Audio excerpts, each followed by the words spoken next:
Саламатсыңарбы балдар, менин атым Эркин Рыскулбеков, мен теле алпаруучумун. Бүгүн биз информатика сабагынын маанилүүлүгү жөнүндө сөз кылабыз. Азыр технологиялар адамдардын жашоосунун бардык тарабынан курчап турат.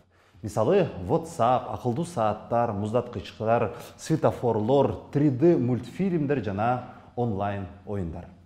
Информатика бул технологиялардын бардыгы кантип иштей тургандыгын, алардын түзүлүшүн жана аларды кантип башкаруу керектигин түшүнүүгө жардам берет. Бул видеодо мен 7 класстын информатика сабагынан эмнени окуп үйрөнө тургандыгы тууралуу айтып берем.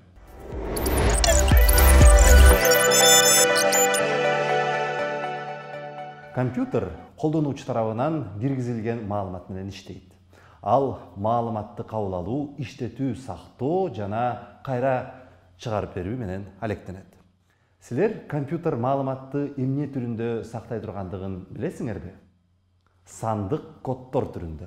Ошондуктан компьютер кандай гана маалымат болбосун, аны кодко айлантырат.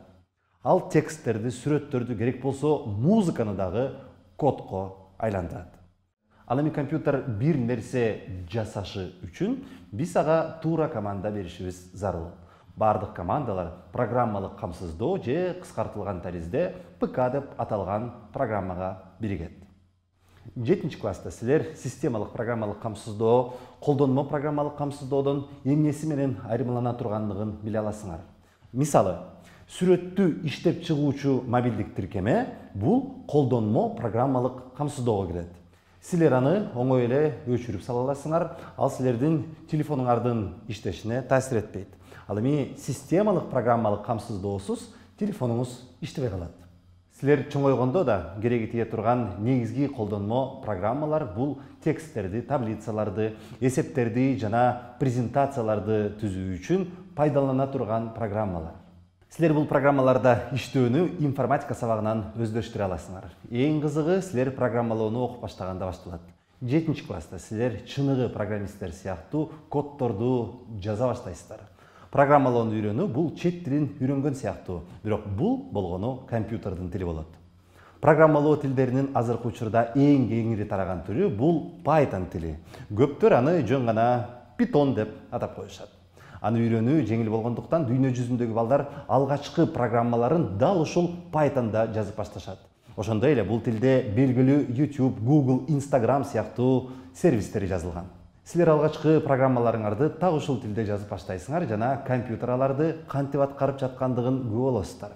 Албетте, коддо ката кетире турган болсо, анда программалар иштебей калат. Ошондуктан өзгөчө көңүл коюп окуу керек. Ал эми жылдын аягында силер информатикадагы эң кызыктуу делген компьютердик тармактар жана интернет деген теманы өтөсүңөр. Анткени компьютерлер жана смартфондор өз алдынча анчалык деле кызыктуу эмес. Кызыктын баары алар интернетке туташканда башталат. Силер интернет кантип иштээрин билесиңерби? Интернетти колдонуу абдан жеңилдей көрүнөт. Бирок колдонуунун айрым сырларын билген соң укмуштуудай нерселерди үйрөнө аласыңар. Ошондуктан информатика сабагына кош келдиңер. Бирок компьютер менен гаджеттерди иштөө убактысын чектөө ден соолугуңар үчүн өтө маанилүү экенин унутпагыла.